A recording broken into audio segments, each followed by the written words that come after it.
আসসালামু আলাইকুম এভরিওয়ান, কি অবস্থা সবার? আশা করছি সবাই অনেক বেশি ভালো আছেন। আল্লাহর রহমতে আমিও অনেক বেশি ভালো আছি।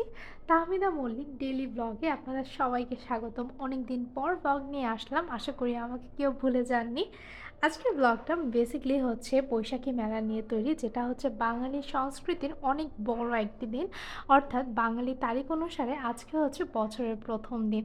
জানি ব্লগটা অনেক লেট করে শুরু করলাম। প্রথমে হচ্ছে নাস্তা পানি শেষ করলাম, দেন হচ্ছে আম্মু এখানে চাল ভাত ছিল না, বেসিক্যালি ভিজিয়ে রাখছিল পিঠা বানানোর জন্য। দেন সেদিন আমাদের বাসায় হচ্ছে কিছু মানুষের, কিছু গেস্টের ইনভিটেশন ছিল, দ্যাটস ওয়াই আজকে অনেক বেশি আয়োজন ছিল। দুপুর লাঞ্চ মোটামুটিভাবে রান্না শেষ, আর এখানে হচ্ছে পিঠার জন্য আয়োজন চলছিল, কেননা আমরা এক জায়গায় যাব। সেই ব্লগটা সুন এই ব্লগের পরপরই পেয়ে যাবেন। আর এখানে হচ্ছে আমি শাওয়ার টাওয়ার নিয়ে রেডি হয়ে গিয়েছি, কজ আজকে আমার হেডট্রিক একটা দিন যাবে।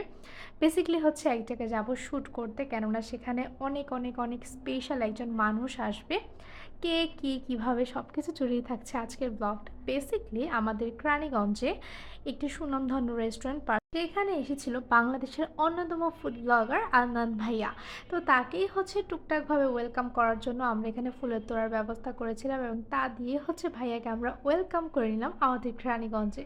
ফার্স্ট অফ অল ভাইয়ার বিষয়ে যে কথাগুলো একদমই না বললেই নয়, ভাইয়া খুব খুব খুব বেশি বিনয়ী ছিল। ওনার ব্যবহার এত সুন্দর ছিল যা একদমই না বললেই নয়। এত নম্র ভদ্র, প্রত্যেকটা কথোপকথন ভাইয়ার এত বেশি গ্রেটফুল ছিল। আর ভাইয়ার জাস্টার প্রত্যেকটা জিনিসই খুবই সুন্দর, সিম্পল, বাট হ্যাঁ খুবই হচ্ছে রেসপেক্টফুল। উনি প্রত্যেকের সাথে কথা বলছিল। তো হ্যাঁ, পারজয় শাহী পোলাও ঘরে কী কী খাবার আছে সেই জিনিসগুলোই হচ্ছে আমরা এখানে ভাইয়াকে দেখাচ্ছিলাম।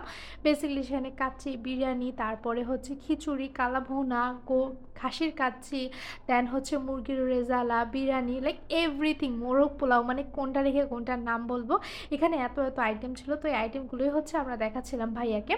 আর আপনারা প্রশ্ন করতে পারেন যে আমি ওখানে কি বা আমি কেন ওই রেস্টুরেন্টকে এতবার বলছি। সেখানে হচ্ছে আমি মার্কেটিং হেডে কাজ করি, সো দ্যাটস ওয়াই সে যখন আমাদের কেরানীগঞ্জে আসছে, তো তাকে ওয়েলকাম করার জন্যই হচ্ছে আমি সেখানে গিয়েছিলাম। আর সেখানে ভাইয়াকে হচ্ছে আপ্যায়ন করে আমি চলে আসলাম আমার আরেকটা ফ্রেন্ডের বাসায়। আমার সেদিন ইনভিটেশন ছিল, মূলত ইনভিটেশনটা লাঞ্চ টাইমেই ছিল, কিন্তু এই যে এই কারণবশত আমি সেখানে অ্যাটেন্ড করতে পারিনি। বাট হ্যাঁ, সেখানে তো আমার যেতে হবে।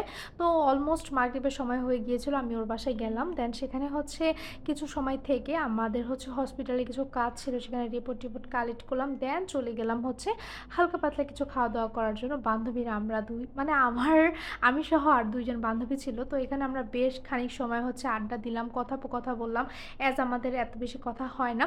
তারপরে হচ্ছে আমি ক্লিপ নিতে সব কিছু নিতে ভুলে গিয়েছিলাম। আর আমার ফ্রেন্ড এসেছিল, আমার বাসায় জোর করে নিয়ে আসছিলাম। এভাবে হচ্ছে সেদিন ওর সাথে অনেক কথা বললাম, আড্ডা দিলাম। হয়ে গেল পরের দিন। আর এই দিন হচ্ছে অনেক হেক্টিক একটা দিন হতে যাচ্ছিল। কি করছি না করছি সব কিছু জুড়ে থাকবে নেক্সট একটা ব্লগ।